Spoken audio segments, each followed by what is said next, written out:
mardi à tous et à toutes, il est l'heure de vous informer.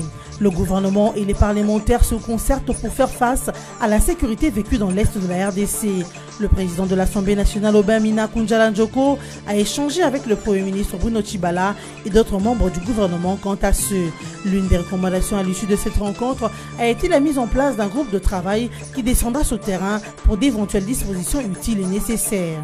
L'actualité, c'est aussi le début du déploiement des kits électoraux par la CENI dans le Congo profond. La province de l'Ituri a déjà réceptionné 4 conteneurs de 40 pieds transportant des isoloirs, un lot qui a été précédé de plus de 7200 kits réservés au bureau de vote et dépouillement. Avec cette étape, la CENI avance à grands pas pour la tenue des élections du 23 décembre prochain. Et enfin, les transactions commerciales se font uniquement en monnaie étrangère dans le territoire de Mahagi, en province d'Ituri.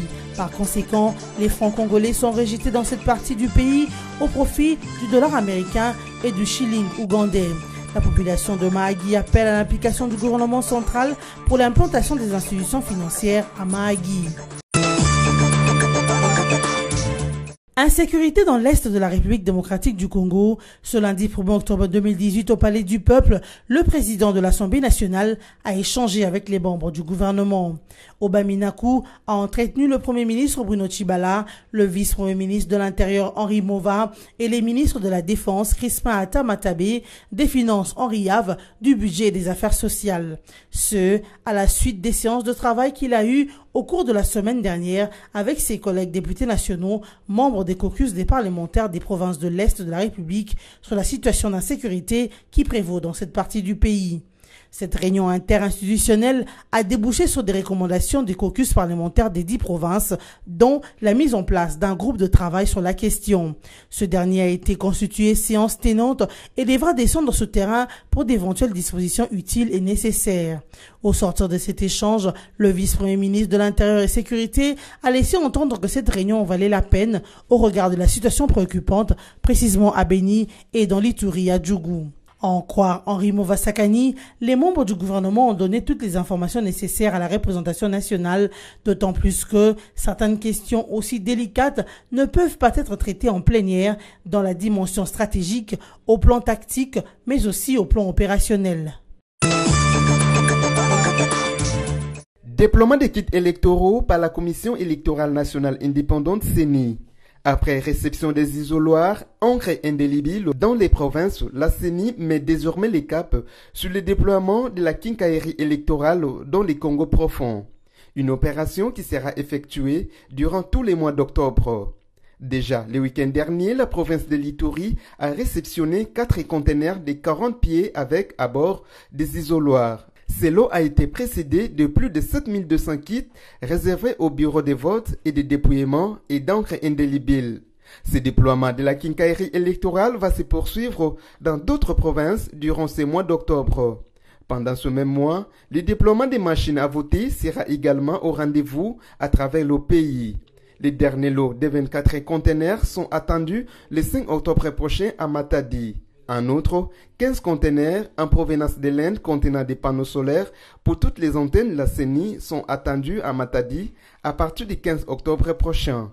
Comme on les voit, les élections du 23 décembre 2018 deviennent irréversibles, dans la mesure où la CENI court à pas de géant pour tenir son pari. Les partis et regroupements politiques doivent eux aussi, à leur tour, accélérer les préparatifs. Et surtout la formation des témoins en vue de contribuer efficacement à la crédibilité du scrutin. Seul l'UDPS dit avoir déjà activé la formation de ces témoins, mais les autres partis de l'opposition n'en font aucun écho.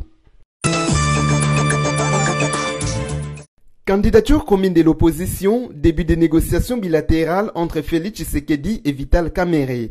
C'est juste après le meeting dominical de l'opposition que les négociations entre ces deux leaders de l'opposition ont commencé pour savoir qui d'entre eux va s'effacer au profit de l'autre afin de maximiser les chances d'une alternance en faveur de l'opposition lors de la présidentielle du 23 décembre 2018.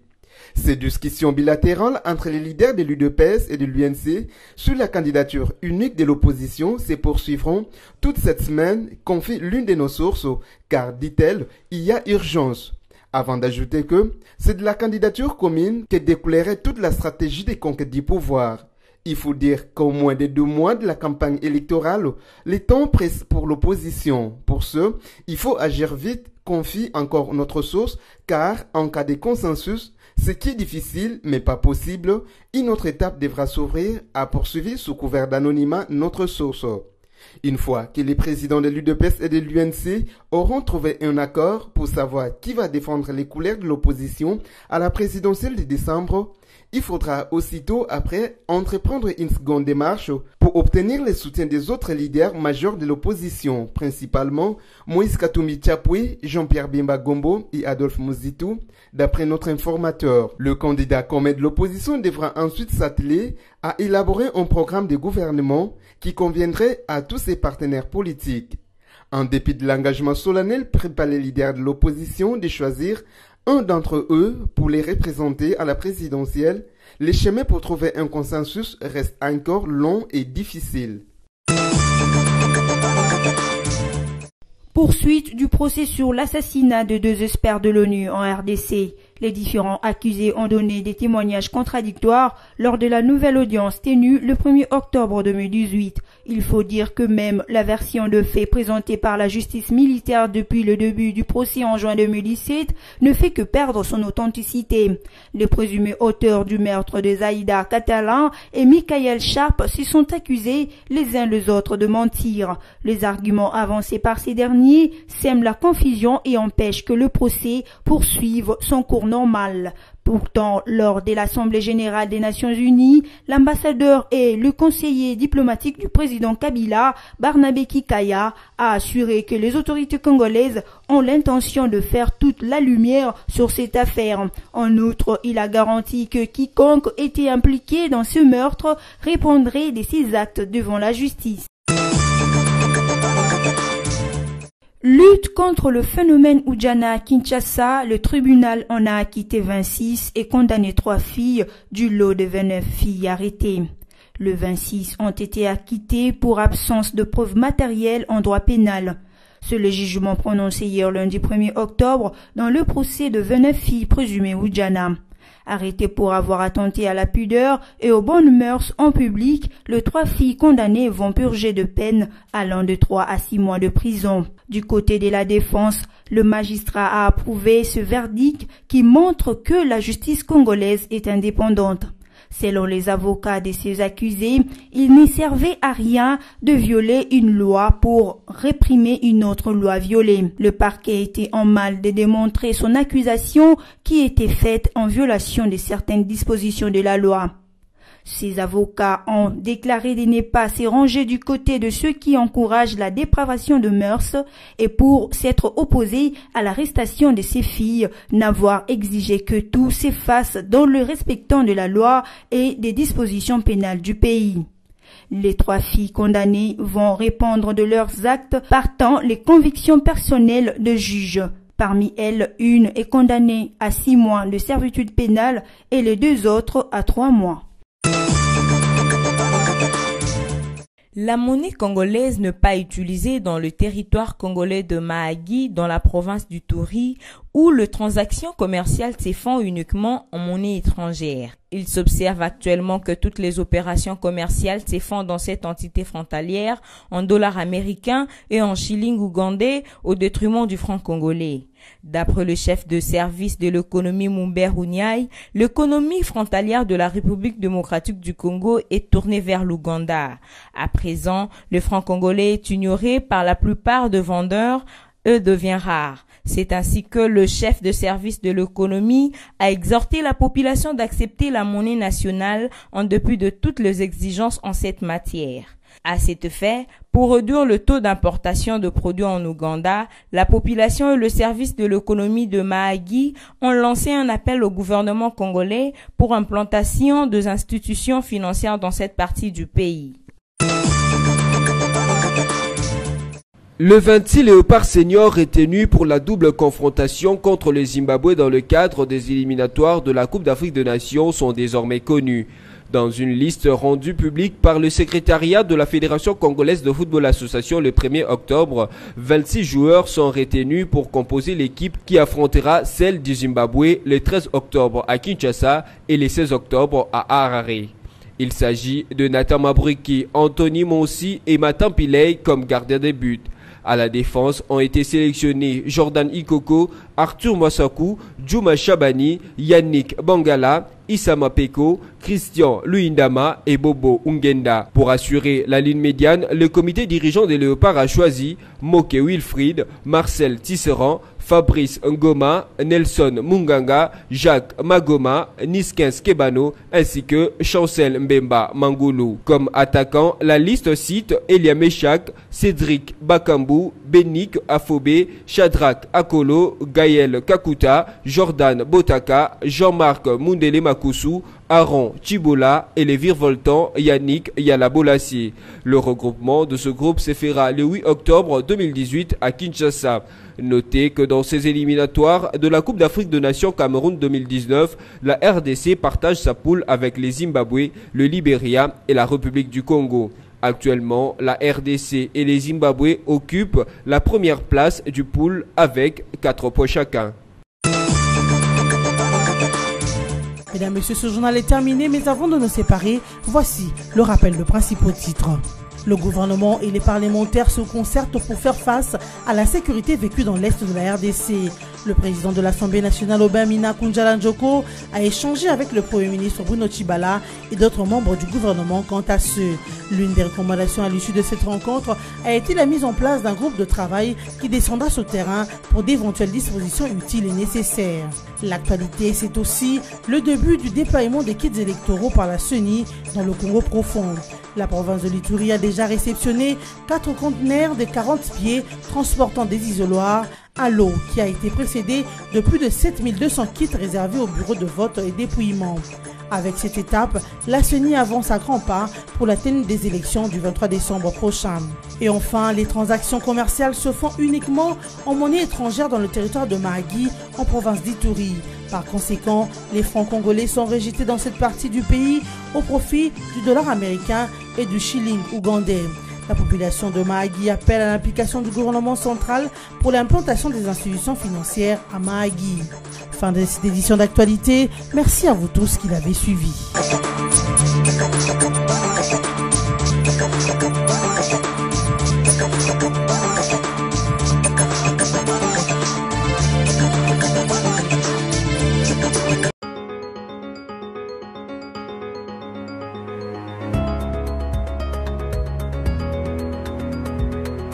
Mesdames, Messieurs, merci d'être avec nous pour suivre la revue de presse de journaux parus en ligne ce mardi 10 octobre 2018.